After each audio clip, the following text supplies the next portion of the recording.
Hello and welcome everybody to the Twins Off Daily podcast brought to you by twinsdaily.com.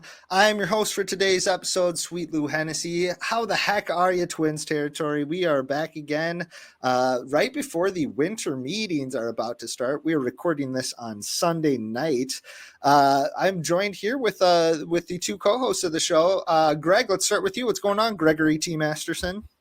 So it's the time of year where we all get our like Spotify recaps or whatever it's wrapped. Yep. My streaming service of choice is YouTube, and combining YouTube and Spotify, I've learned that I averaged last year about 3 hours of listening to music a month. So I'm wondering what like went wrong in my life to make me this person. That's surprisingly low. I would expect a lot more from someone in your state, but I don't know, man. That's crazy. I mean, I don't know. I think I know all the words already. Why would I listen to a song a second time, you know? Yeah, you know what? I never thought about it like that, Greg, but you're always bringing something new to the table here, my friend. Cody Showman also bringing something new to the table. What's going on, dude?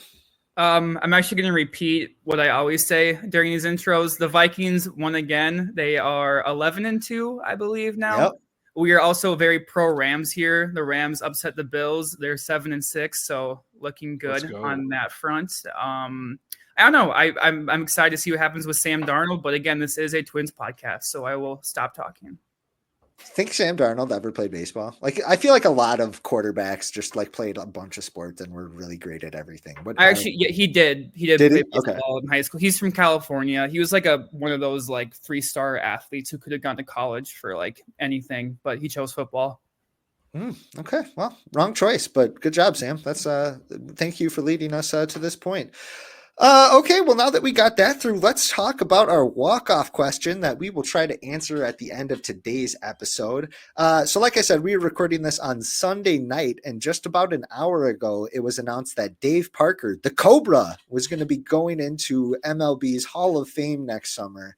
The Cobra, just an awesome nickname. So my walk-off question for everybody is, which Twins nickname do you think is the absolute best?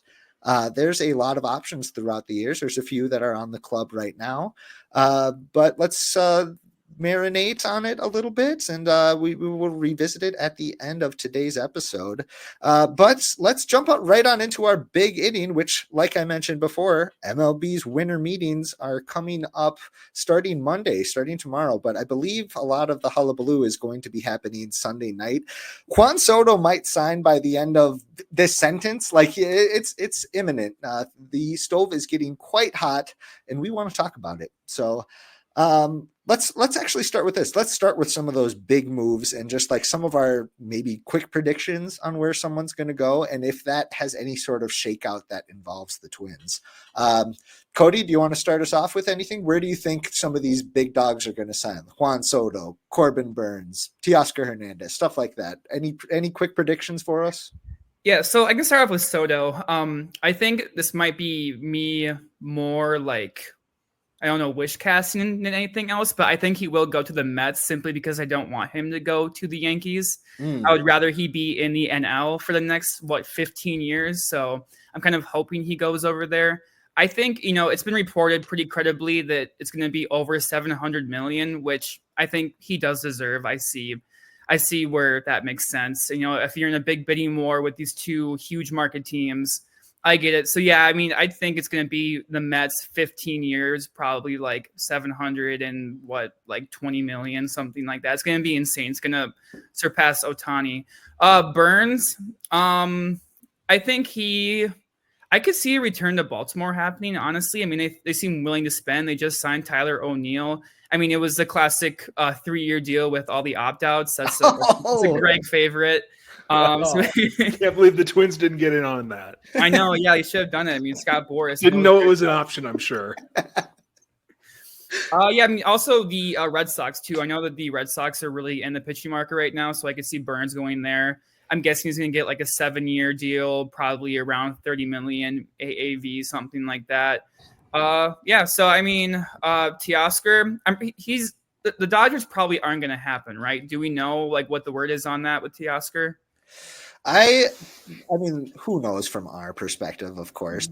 All I know is at the end of the year, he was saying, of course, he's going to say how much he loved playing for this, historic team after they won the World Series and how much he wants to come back. But at the same time, I kind of get it. It's like Mookie Betts, Freddie Freeman, Shohei. Why wouldn't you want to go back to LA? I guess the other latest I heard was that the Red Sox, if they miss out on Juan Soto, are going to heavy pivot. And the Dodgers have to stop spending eventually, right? Like they can't do constant deferments. Like they already signed Snell and Edman. Like you could sign Teoscar to like a 5-year, $100-something million deal and then defer it till 2048. But like, I mean, actually, Teo is already getting. I think he's getting $850,000 a year from the Dodgers for like the next 10 years. I think that's already on the books from this last year, if I'm right. So, I mean, he's already on the books. So why not just add a little bit more? You've already built a little bit of his contract in. Why not just give him the rest of it? I feel like Teoscar Hernandez is just going to end up with whichever team doesn't get Juan Soto. Like, I feel like they're going to be in a place where they've already written off the amount of money that they're going to spend on Juan Soto. So it's just like, okay, fine. Teoscar Hernandez, like we'll take that guy for what? 14% of what we would have given Soto. Yeah. What's interesting is one of the teams still in the bidding, so to speak, for Juan Soto is said to be the Toronto Blue Jays to some extent. And I wonder how much of that is just, they were kind of the runner up for Shohei last year and they're ready to shell out this massive contract. And they're like, well, it's kind of, we'll do it again. We promise. I wonder how much. Well, Shohei was on his way to Toronto. Yeah, they're tracking his flight, right? They was going to go get sushi with Kikuchi or something. I feel like Toronto's one of those teams too, where like when they eventually do lose out on Soto and guys like that, like they'll throw a bunch of money towards Alex Bregman, or they'll give a bunch of money to like Christian Walker maybe or somebody like that to like compensate for the loss. But it's like you're still gonna like end up fourth in the AL East, if not fifth. Like you're kind of past the contender window. Sure. You know what? Let's go back. Yeah. Oh yeah, sorry. Go ahead, Greg. I was just going to say, I feel like there is going to be the biggest surge of overpaid guys in their 30s signing like 5-year deals within about 10 days of the Soto announcement, which could just be 10 days from like tonight. But I feel like all of those names are just going to go off the board one by one as all of these teams had this money that was burning a hole in their pocket. They've already talked themselves into spending that money. They just need to change who it's going to go to. So I feel like we're going to see a whole bunch of dudes get overpaid in the next 2 weeks. Okay, I absolutely love eating up this kind of conversation where we're making our stupid little predictions of where we think, these superstars are going to sign. But you know what? I have some clout coming into this. Last year, I placed third in the MLB Trade Rumors prediction contest, which had, I can't remember how many entrants. It was like 15,000 or something. And I got third. So they sent me a check for like $100 or something. And they gave me a subscription to their like premium services, which is like ad-free something and access. I don't know, maybe do a podcast or something, but I'm just. I see you've been taking advantage of it. Yeah, clearly. I can't even describe what it is. No, but I just want to say I'm like really, really good at this. So yes, you're both wrong, actually. Juan Soto will go to, I'm just kidding. I have no idea. I do think he's going to the Yankees. You think Yankees? Honestly, I think that if he doesn't go to the Yankees, they should pack it up. Like, if you think of it, like, I don't know what the Yankees are going to do this year without Juan Soto. I mean, what they are going to do is go and sign like 3 over-the-hill dudes, whatever. Well, but I don't feel super about them this year with Juan Soto, even if they do reallocate that money to a bunch of other dudes. I'm trying to think of who it was, but back in like 2018, right before the winter meetings, they lost out on some really big target, and I can't remember who it was. And they responded by going to the winter meetings and trading for Giancarlo Stanton. So I wonder if there's some like, oh crap, they traded for this, incredible whoever it is who's still under club control. Nolan Arenado, come on down. Yeah, you know what? That's actually a pretty good fit. I remember them failing to sign Patrick Corbin which probably Maybe- was a good thing long term. Was that it? Maybe it was that off. It would have been somewhere around there. So Yeah, Yeah. that lines up. okay. Anyway, let's bring all this back. Do any of these predict any of these big moves? Juan Soto going to the Mets or the Yankees? Does that have any sort of shakeout for the Twins? Do you guys think in any sort of meaningful way? Like, does he push somebody out in New York of the outfield that maybe the Twins take advantage of? Some, if he goes back to the Yankees, maybe does who is it? Dominguez, their kind of uber prospect for a few years there. Does he become a little more expendable for a trade or something like that? You know what I mean? Does anything come to mind like that for you guys? I don't.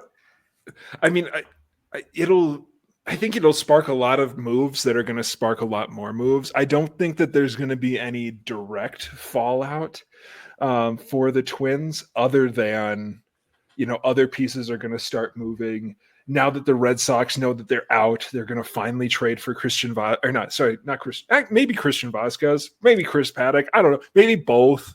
I don't know, man. I don't see anything directly happening, but I can definitely see that catalyst sparking like 15 subsequent moves across the league. Yeah.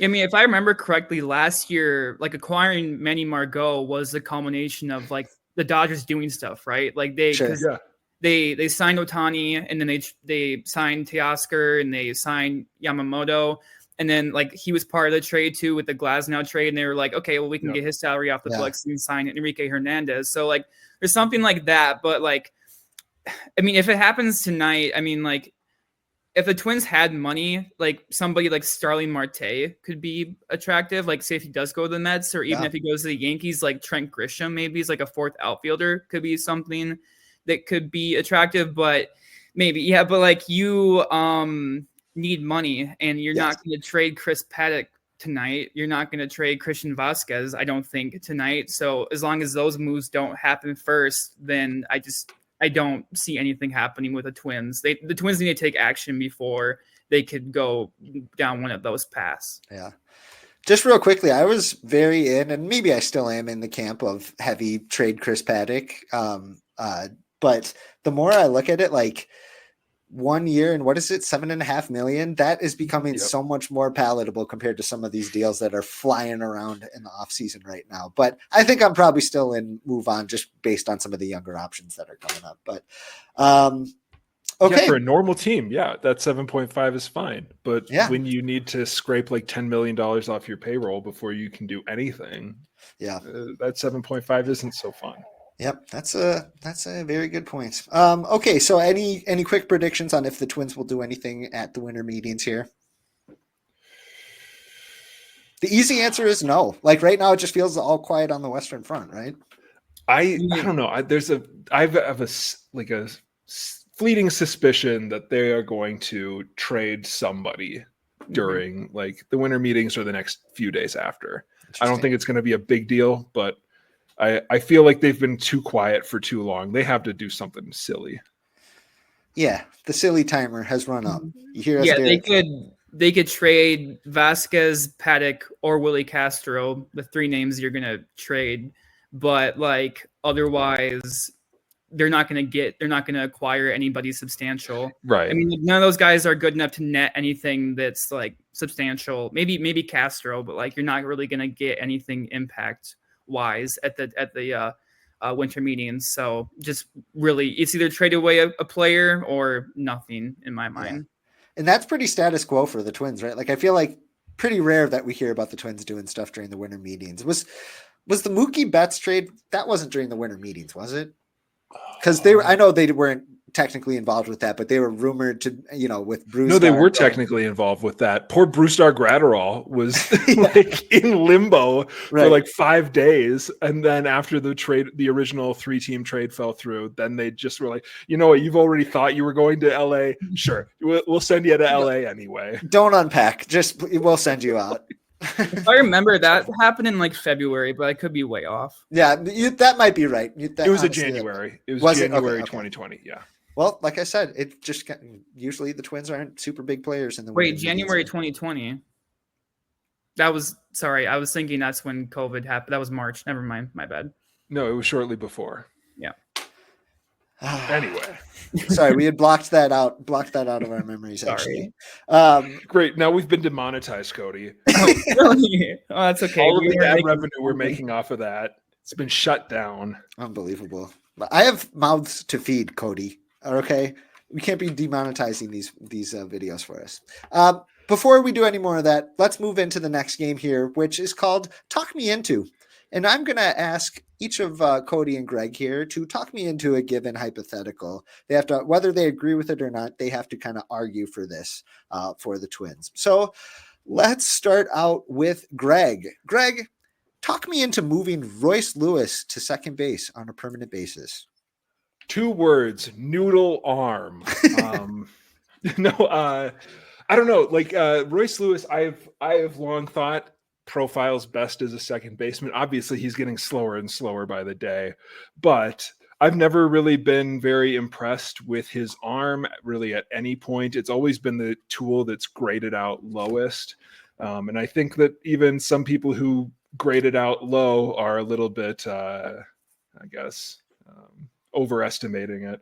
I don't know. I've never really liked his arm. I do think that second base is his more natural position. I think that Brooks Lee profiles best as a third baseman. If you look at the team right now, you've got both Brooks Lee and Jose Miranda who can play competent at minimum third base.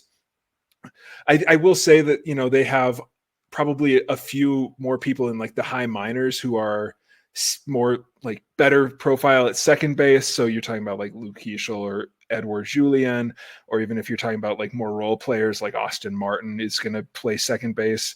But I'm not really factoring those guys in right now. I don't know. I think that like if you did not have any of the history of Royce Lewis, the fact that he was a high school third baseman, all of those different things, I feel like he would have been pushed over to second base already. Like that would have just been more natural. But of course, because he was a high school third baseman and that's where he had played more when they were trying to work him back into the lineup wherever he could fit over the last couple of years, it made more sense. But I don't know. I've been banging this table for years now that Royce Lewis could be a very, very good second baseman. And it would be awesome to get Royce Lewis type production from second base. Do you think Brooks Lee is better or going to be better than Royce Lewis at both positions, at second and at third defensively? I mean, potentially, I don't know how slow Brooks Lee is going to get. Yeah. Like he's already quite slow. Obviously his like reaction, like his quick twitch stuff is pretty good right now. He moves well enough to competently handle both, and he's got a good glove. Like if he gets to it, he's going to convert the play. Yeah. But as Brooks Lee ages, is he 24 right now? He's got a long career ahead of him to be older and slower, and I just think that he's going to profile better as a third baseman. He's got a nice arm, and he's only going to get slower, and he's not very fast. Actually, he's slow right now. He's flat out. He's slow right now. And second base requires you to cover a little bit more ground. So could you say the same about Lewis though, too? Like him being slow and progressively getting slower? Like you could. Yeah, but like Brooks Lee is not comically slow, but like he's substantially slower than Royce Lewis, even as Royce Lewis has gotten slower and slower over the past few years with injuries and weight gain and all those things. Yeah. Okay. Well, you didn't talk me into it, but it was a good attempt. I think I still like Brooks Lee better at second base, especially just with the limited time that we saw him there, especially with Correa at shortstop. Did they get to play next to each other up the middle at all? I'm trying to remember. Or was Carlos? I believe they got a few games in. Okay. Yeah. Anyway, but admirable try, Greg. Good job. Cody, you're just scared of upsetting him. Won't somebody think about what Royce Lewis thinks of this? Dude, I don't want to lose my access to him. Okay, please. All right, Cody, you're next. Talk me into moving Griffin Jax to the starting rotation. Oh yeah. So I think there's kind of two main avenues you want to go down when looking at this, and I think number one is just how much better of a pitcher Jax is now than he was in 2021. I mean, when you look, if you want to be like a baseball savant scout, which none of us want to be, but some of us are, like everything in 2021 was in the blue, like his fastball velo, and obviously that's going to change when you go from rotation to the bullpen. But like I think his average fastball was like 92.7. His sweeper wasn't getting like nearly as much break as it is now, and his auxiliary pitches, so his changeup, sinker, stuff like that, just really weren't that effective. Fast forward, 2022, his breakout year, 2023, he's kind of really up and down. And then last year, he was steady. He was incredible the whole year. Like he throws so much harder and he has so much more break on all of his pitches. And like, again, if he were to transition back into the rotation, there would be a velocity decrease. Like he wouldn't be averaging 98 on his fastball all the time. I mean, obviously his sweeper would have less break. It wouldn't be 88.8 miles per hour like it is now every single pitch, but like, I don't think he would go back down to 92 on his fastball. I think he'd sit more 95, probably like mid 94.5 around there. His sweeper would still be much more effective than it was in 2021.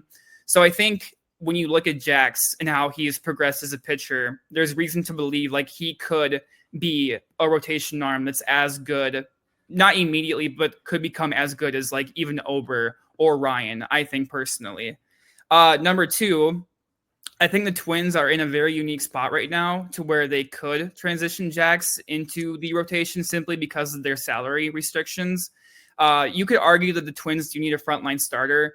Right now, they have Lopez, Ryan, and Ober, and you're comfortable in those three. And I think all three of those could be deemed as playoff starters, what we're always searching for. But then beyond that, I mean, you have Simeon Woods-Richardson, you have Paddock, you have Zebby Matthews, you have Festa, Andrew Morris, Marco Raya. Like these are all guys who are either, really injury prone like Paddock, or they're young and they're really unproven. So, Festa, Matthews, guys you really don't have faith in. So, I mean, like if the Twins went into the season with Woods Richardson as number 5 starter and they trade Paddock, that'd be fine. But then like I feel like you can't trust Zebby or Festa to the point where like a playoff team, should have the faith. I don't know if I can put that well, but like you can't trust those guys if you want to be good throughout a whole entire season and make the postseason. That's just in my mind. So I think you have an opportunity with Jax to where you have a guy who could flourish into a frontline starter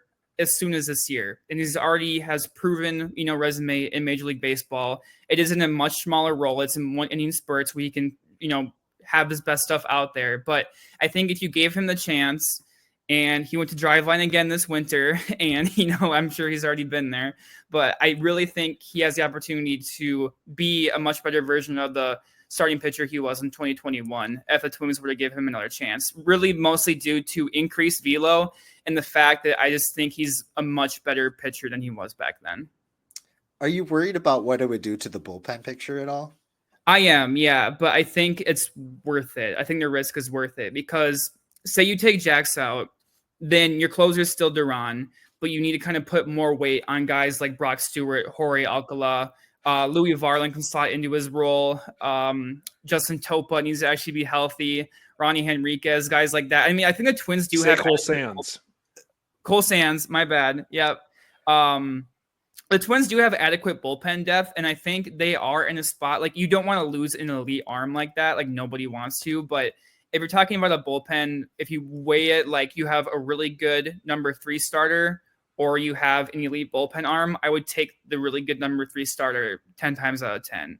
And I really think Jax could be that. And I know a lot of people are much more skeptical about that, but at least just like for me, I really have a lot of faith in his ability to convert back into a starter. Compelling argument, Cody. That was well stated. You should write about that sometime. I would never. All right, Greg, we're going back to you, my friend. Talk me into a trade of one of Griffin Jax or Joan Duran, or a trade of both. Ooh, okay. I mean, they're both. What have they got? 3 years left on their contracts. Yeah, they've got 3 years of team control. They're in ARB1, both of them. I mean, there is a blanket trade your relievers before they blow up rule that I am a big fan of. Both of them are electric. And Jax is what, 30 now? Is he?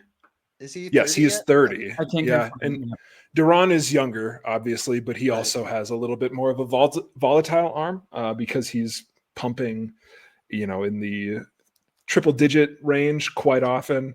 I think that both of them are quite valuable to another team, and they could be packaged for potentially not even like prospects, but like players today. I could be talked into trading Yohan Duran in like a trade for an outfielder or some sort of bat or something like that. I think I don't know which I would be more hesitant to trade. Obviously, like I said, Jax does not have age on his side. He is 30 years old, and Duran has a little bit more of that flamethrower profile that may or may not age super well. It's a thing that smart organizations do, though, to trade when value is high, and both of them have high value right now. And it's a little bit scary to count on them having value a few years from now, just as a rule, because they're relievers. This is what they do, is they perform really well until they don't. And that might be when they're 25, that might be when they're 32. There's really no telling. That's fair. And you know what? This front office kind of has a history of trading some of their, late inning options as they approach, the later years of arbitration. Felt like we heard about Rogers on the trade block like 2 or 3 seasons in a row when he was thriving still, here. But I don't know. This front office also has shown a penchant to not want to invest very much in their bullpen, which if you have scarce resources, I guess I could see the logic behind that, but also it hasn't worked necessarily well to this point. You know what I mean? Like it comes to the middle of the year and we're always wishing that they would have done at least 1 or 2 other moves to kind of reinforce, some of the presence back there. But if only they signed another Alex Colomé. Yes, he's a free agent. I'm pretty sure he's still out there. Should the Twins sign Alex Colomé? Question mark. Okay, we're gonna keep moving on though. We're gonna keep trucking. Cody, back to you. Talk me into the Twins taking someone in the Rule 5 draft on Wednesday. Yeah, so this can kind of go back to my Griffin Jax point. So say hypothetically they add him to the rotation, and obviously I don't think they wouldn't announce it by the Rule 5 draft, but maybe they want to take a hard-throwing right-handed reliever in the Rule 5 draft to potentially replace him. I know last year I don't think the Red Sox took him, but they acquired Justin Slayton from maybe the Rangers. It was something like that, but Justin Slayton was picked by a team. He was traded to the Red Sox, and he became one of like the best relievers in baseball for a long stretch there. Like you can find really valuable guys in the Rule 5 drafts. I know there's another, I think Kevin Kelly, he pitches for the Rays. He is a right-handed pitcher. He was taken in the Rule 5 draft. He's a very good reliever too. So like you could easily find players in the Rule 5 draft who could become top tier relief talent like that season. It's possible. So there is some intrigue there. Overall, like I don't have any specific names. I haven't researched the Rule 5 draft that hard this year. Sure, I will admit, sure. kind of lacking.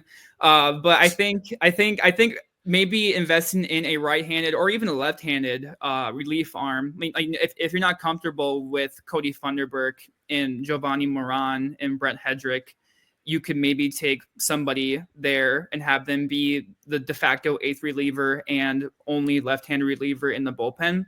So I think that's a reasonable path you could go down. I know first base is still a problem, but oftentimes taking position players, unless their name is Akil Badu for half a season, they usually don't pan out. In the major league level, like they'll be more like Richie Martin than anything else. So, I don't know. I know Blaine Krim is a name with the Rangers. He has been in their AAA. On a AAA team for a while. He's a power hitting first baseman.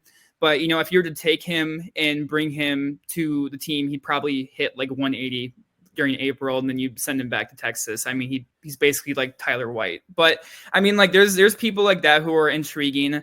But kind of me and my rule with the Rule 5 draft is that you don't take position players unless they're like an obvious, but there really are never any obvious selections. And you would maybe just kind of want to roll with a reliever. So if they want to take the gamble and test the guy out, I know they haven't taken somebody since Tyler Kinley in what was that, like 2017. So Yes. that could be interesting, but I'm not being very convincing right now. But I think it would be. I think they could take a reliever. I think it would be smart to take a reliever. Reliever is definitely the spot that's easiest to hide for the full season if you want to keep the Rule 5 player, like you said. It's just this front office has shown that what they really value is like the fungible nature of them, that they can kind of juggle between the minor leagues, which is something you can't really do with the Rule 5 guys. But yeah, you did a good job. I know that that's not really a stance that you approve of, but you did a good job defending it. So admirable job, Cody. All right, I saved one last one here for Greg that he is going to crush through. Greg, talk me into signing Miguel Sano. Ooh, I mean, this is the easiest decision the Twins have ever made. They need a power hitting first baseman. I know a power hitting first baseman.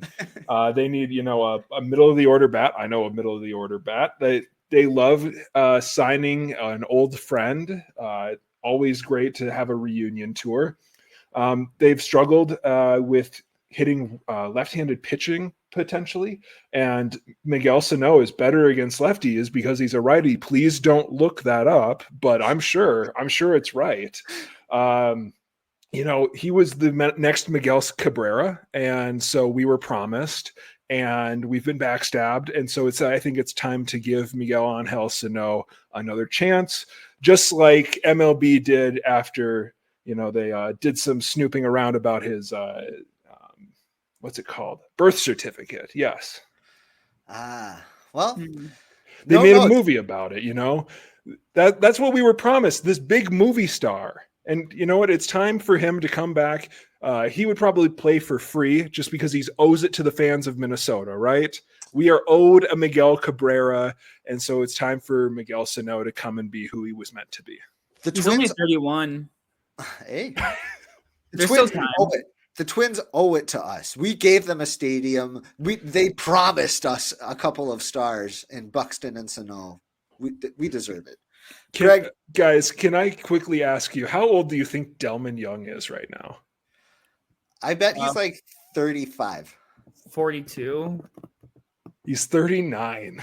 Oh, I knew. Okay, split the difference there. Delman Young is one of those guys that, like, I think for the rest of my life, I'm going to feel like he's 15 years older than he is.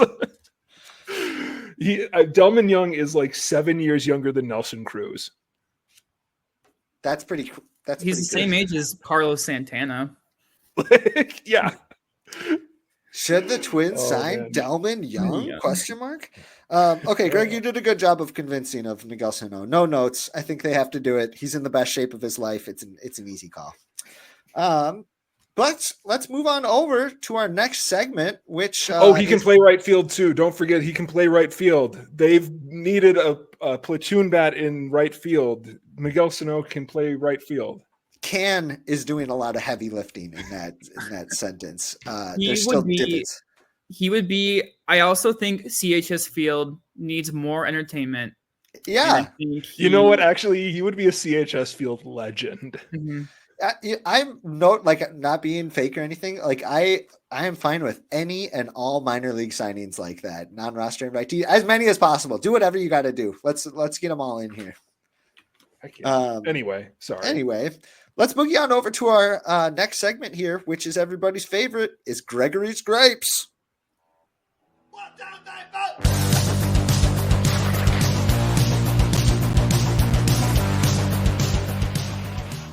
All right, Twins territory, you can always count on Greg to have something grinding his gears. This is his chance to get it all off his chest and onto us. So, Greg, you have the floor, my friend. Okay, so we have not had a show in a little bit, and this one has been stuck in my craw for weeks now. It's Thanksgiving. I know Thanksgiving was like a week and a half ago or something like that. I'm not very good at time, but you've always looked to Twins Off Daily to give you timely information. And here it is. I do not care that you hate turkey. Like it's like the most cliche thing like around Thanksgiving time. Everybody's like, hey, nobody wants to say it, but turkey sucks. It's like, no, everybody knows turkey sucks. Everybody knows that it is the worst thing at the table. Everybody wants to load up your plate with the mashed potatoes and the gravy and the stuffing and the cranberry sauce and the mac and cheese and the bread and the cornbread and the Hawaiian rolls and the pie, whatever. Everybody knows that turkey is not like the star of the show. I'm sick of hearing people complaining about having to eat turkey on Thanksgiving, though. You know why? Because turkey is for Thanksgiving. I don't care. It's the price that you pay to participate in Thanksgiving. It is the thing that you do at Thanksgiving. I'm going to tell you something. I don't really like pickles. I don't really like relish. I don't really like tomatoes. But you know what I do when I'm in Chicago? I eat a Chicago dog because that's what you're supposed to do. I don't like mustard either. But I will eat a Chicago dog every single time I'm at a ball game at Comiskey or Wrigley because that's what you're supposed to do. When it's Thanksgiving, you are supposed to eat turkey. Maybe, you know what? I'll hear you out if you want to have ham, but you also need to have turkey. I had an uncle growing up that did not like turkey. And so you know what we had one year? Meatloaf. We had meatloaf for Thanksgiving. It's the most I love meatloaf, but it's not for Thanksgiving. Just follow the rules. I will eat meatloaf any day of the week. Just don't make me eat it on Thanksgiving because Thanksgiving is for turkey. You turkeys. I don't understand. I don't understand where people get off with breaking the rules of holidays. It's what you're supposed to do. It's not about what you want to do. It's about what's expected of you, and you need to go do it. Eat the turkey. Okay, you know what? That's pretty good. I got a couple quick reactions to that. First of all, in my head, just wrestling around now, I have imagery of you eating like a 5-cent hot dog at Comiskey Park, which has been demolished for how long now? Like a long ways. And locals still call U.S. Cellular or Guaranteed Rate or whatever it is. It's still Comiskey to the locals, so it's Comiskey to me. Okay, whatever you say. Okay, Grandpa, let's get you back inside. Yeah. Back in my day, they gambled on the game. They hated that Comiskey guy. My second reaction was just, turkey doesn't suck. You all just kind of suck at making it. My family makes an absolutely delicious turkey. And you're right, though. It is just for Thanksgiving. We don't do it any other time of the year. And that's totally fine by me. But if you're bad at making it, I could see why you would hate it. But just know it. There are better days ahead. Yeah, it gets better. Like just get better. Like it's your fault. Yeah. Like do something about it. Don't quit. Get better at making turkey. You said it, Greg. That's some inspiration. Dear listeners, if you have a gripe that you'd like to air out, please tag Greg on Twitter at Greg T. Masterson and let us know what you got. But for right now, we are going to move on over to the closer.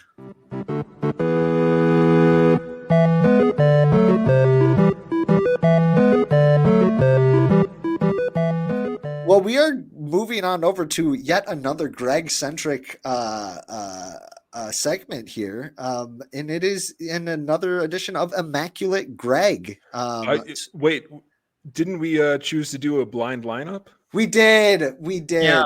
Oh, I almost deked you here. Okay, well that's good. We had too much Greg-centered content, so I'm looking at an old outline. I want to take blame for this little behind the scenes. So I didn't look at the Immaculate Greg when I was supposed to, and that was the initial plan. So I failed Lou and Greg, and I will take responsibility for this. It's not Cody. Can we ask, when was the first time you were asked to look at this Immaculate Greg topic? Like over 2 weeks ago. It was a while ago, but You know what? Please, Cody, we've all failed. We all fail. So I completely forget. The closer that we are playing today is another edition of Blind Lineup, where we alternate. I will give a name to Cody and to Greg. They have to tell me where this player would go in a starting lineup and where they would go in the batting order. So let's start with you, Greg. We are going to start with Polanco, Mr. Jorge Polanco. We're going to stick Jorge Polanco at second base, but we are going to bat him. You know what? Just in case we don't have a leadoff hitter, let's put Polanco at leadoff. Okay. I'm playing second base. Okay, Cody, you are next. Should the Twins sign Miguel Sano? I'm gonna put him at first base, and I will have him batting. I'm gonna have him. Is this 2019 Miguel Sano or? He is the one who plays first base, apparently. Okay, he's gonna be hitting seventh. Okay, Miguel Sano playing first base, hitting seventh. All right, Greg, you're up next. You have Joe Mauer. Joe Mauer, we're going to have him batting second like Gardy would never do. And we're going to have him catch. Okay, Joe Mauer batting second. Let him off. That was amazing. Yeah. Yeah, that was fun. Okay, Cody, you are next. You have one of Greg's favorites, Ruben Sierra. Oh, no. I have no context for... Okay, I will put him at left field. Fair, yes. Okay. And I will have him hit eighth. You know what? Good job. That's actually for no context. That's a good spot. Yeah, Cody. I will say, if you want to look up one of the funniest like stat lines to Baseball Reference WAR comparisons, check out Ruben Sierra. I believe he's like 13 WAR, had a 20-year career as like a middle of the order power bat DH, and hit like I think like 400 some home runs for a career 13 WAR. And he was made him into like a meme, so that's why I was like, he probably wasn't good. Yes, he was actually pretty good, just not when the Twins had him. So the Twins, right? Quick history lesson: the Twins signed Ruben Sierra as like a potential DH in the 2006 season. I believe he played like 14 games with them and then retired. Yep. Oh wow! Okay. Now, yeah, that's exactly what happened. 14 games with them, retired. Yep. So then you bought his jersey. Yes. So he has an OPS plus of 105. He hit 306 homers, 2,152 hits, batted 270, and a career Baseball Reference WAR of 16.8. And Cody hits him eighth. Unbelievable. 20-year veteran, and you say eighth. The young kids, they just don't respect guys like Ruben Sierra anymore. Basically Bobby Abreu at that point, right? All right, circling back. Greg, you are up next. Your player is Matt Tolbert. Matt Tolbert. Oh, no, the two-hole is... No. I can't believe that we can't bat Matt Tolbert. Oh, man. Was Tolbert the one that Gardy was addicted to DHing? No, that was... oh, my gosh. I get Tolbert and somebody else mixed up. Oh my gosh, who's the other? What year? Jason Tyner. Those are the two. Like I always get those two mixed up. He was addicted to batting Jason Tyner DH. That is true. And so Tolbert, did he play any short? Yes. Yep. He played a little short. Let's have him play short and bat ninth. Okay. Cody, your player is Jim Thome. Okay, well, DH and hitting fourth. That one's pretty easy. Well, it is pretty easy. I would have absolutely loved if we had put Matt Tolbert at DH right before. You should have encouraged me. Yeah. Okay, Greg, your next player here is Austin Martin. He's got a little bit of versatility for you. Ooh, Austin Martin. Oh, good. We're going to put him third, fifth, or sixth. The lower the better. Let's go with... Oh, and we're putting him in center field. It looks like, unless how do we feel about Austin Martin, the third baseman at Vanderbilt? I think he played right field last year for like a couple of innings. I might be wrong. I guess I'm probably wrong. Is there going to be somebody to play center field in the next two? We're going to throw Martin in center field. Oh, there will be. He will rob a home run. We should have put Jim Thome at third base. 1985. Right. Cody, your next player here is Aaron Hicks. Ooh. Okay. Well, I'll have him fifth and play right field. Beautiful. Last one, I think I know who the last one's going to be. I think we all do. Oh, no. And batting third, playing third, Williams Astudillo. La Tortuga, baby. Yes, absolutely. This is a very, very funny lineup that we have put together, a blind lineup. For our listening audience who can't see it, this is how everything shook out. Leading off at second base is Jorge Polanco. Batting second and catching is Joe Mauer. Batting third and playing third is Williams Astudillo. Batting fourth and DHing is Jim Thome. Batting fifth and playing right field is Aaron Hicks. Batting sixth in center field is Austin Martin. Batting seventh at first base is Miguel Sano. Batting eighth in left field is Ruben Sierra. And batting ninth at shortstop is Matt Tolbert. So how many wins do we think this lineup we trudging out there could win? I think at their 70, prime? 73. Yeah. At their prime. Everybody at their prime. I mean, we are really underrating Joe Mauer and Jim Thome at their prime. Even Miguel Sano, he had a pretty good couple years. Yeah. Ruben Sierra, 16 WAR. Yeah, like Okay, well, I mean, if they're all in their primes, maybe like 82. Okay.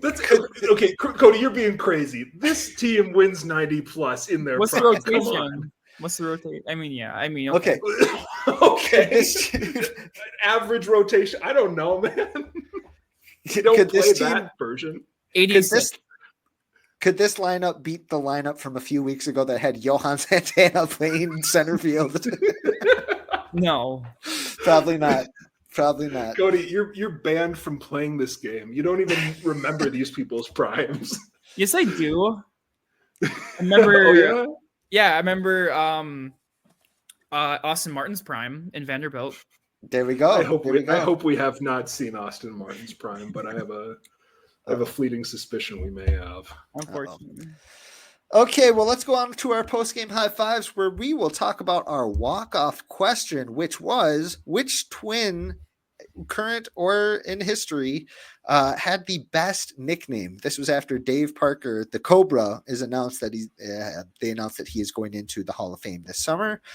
So which twin had the best nickname? I'm going to start with La Tortuga. I always loved that one. I thought that was a fun little moniker for him. Any other ones come to mind for you two? Cody, what do you got? So not a Twins player, but current Twins manager, Rocco Baldelli. He is called the Woonsocket Rocket. And the reason is because he's from Woonsocket, Rhode Island, based off my investigation. Apparently the term Woonsocket Rocket is common in the town. Like it's not Baldelli exclusive. Like that's a thing that people say. Sounds like there's a cat who's also a Woonsocket Rocket. Yeah. What's Hey, up? Kiki, quiet down. I wonder if like their high school mascot might be the Rockets. I'm going to do more research on that, but I do love that Baldelli is called the Woonsocket Rocket. And that's the only nickname anyone has ever given him. There will be no further questions. Is his legal name Rocco? I think it is. I thought it was. I thought it was like Rocco. It's very Italian. Let me look it up. Something like that. Rocco Daniel Baldelli. Yep. There we go. Okay. Yeah. Greg, what do you think? Any nicknames come to mind for you? Yeah, I love Ruben Sierra's nickname, El Caballo. Okay. Love me a Boof Bonzer. Boof Bonzer's real name is John Paul Bonzer, I believe. Yeah. Yes, John Paul Bonzer. We can't talk about Twins nicknames without throwing out Mudcat Grant. Yes. Elite nickname, which reminds me of Catfish Hunter, which actually Catfish Hunter, isn't that just a fisherman? I suppose it is. If you're hunting catfish, you're just a fisherman. I suppose, man. I never thought about it like ways to fish. Okay, another nickname that I always loved. He was only here for a brief time. Sergio Romo, El Mechon, the Lock. I thought that was great, and the song that he came out to was glorious. That song that was enough. If you hear that enough times, you're not in a good place, man. That's a song that can never leave your head. Yes, that is very true. Anything else come to mind for you two? I think we hit the.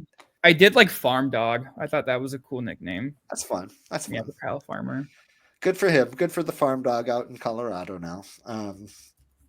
Yeah, great. Well, listeners, let us know who we missed. I'm sure that there's plenty out there that would be really fun to reminisce on. Just some super fun nicknames. And congratulations to Dave Parker, the Cobra, on his induction into the Hall of Fame. But for everybody here at the Twins Off Daily Podcast, thank you very much Wait, for I listening. wanted to tell my story. I have a nickname. Oh, yes. That's right. Yeah. Yes. So I'm an exceptionally large person, and I'm also quite white. No. And I've always Really? been this way.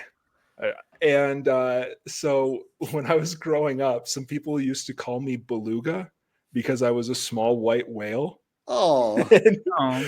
it got to the point where it was actually hilarious, and I just actually went by Beluga. Like, some people didn't know my first name for like 3 years of my life. I was just Beluga. Some people didn't know either of my names. It was very fun when you, like, that's old school baseball. Like, people just like forget what your actual name is. Like how David Ortiz never knew what Dustin Pedroia's name is Oh, because he yeah. just called him Pedro. Petey. Like, Call them Petey, yeah. yeah. So that, did you guys ever have nicknames growing up?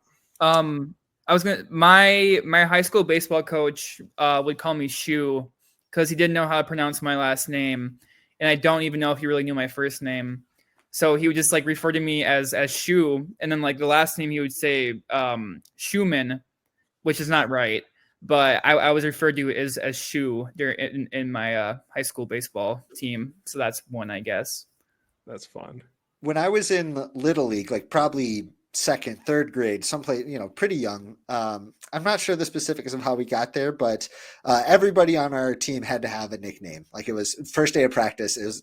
The coach said, "Let me know what nickname you want. And if you don't have one, think of it for next practice, because everybody's going to have a nickname," which it was pretty fun. I liked that, honestly. But somehow I wound up with Ha Hennessy, and it sounds like a really old like oil can Boyd. Ha Hennessy, like it sounds like somebody Greg watched back in the heyday, honestly. But I mean, it reminds me of Clinton Dix. yeah, yeah. a little bit. Packer great. He's a fraud, actually. He stole it from me.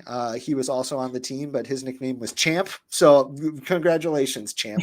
Well, no, Clinton Dix stole his name from a Jay Leno punchline, and did he? The 1990s. Well, I think that so. Think about that one. Yeah, I'm more of a Conan guy. Just full disclosure. So. His name is Hashan, and that's like the actual. Never mind. I don't. Okay. Yeah, here's a bit. Anyway, listeners, if you got a funny story about a nickname, please let us know. But until tell next Sweet time, Lou about your nickname. Tell Sweet DM him. Hennessy about your nickname. You can find me all over the interwebs. But for the panel here, just want to say thank you for listening, and stay sweet, everybody.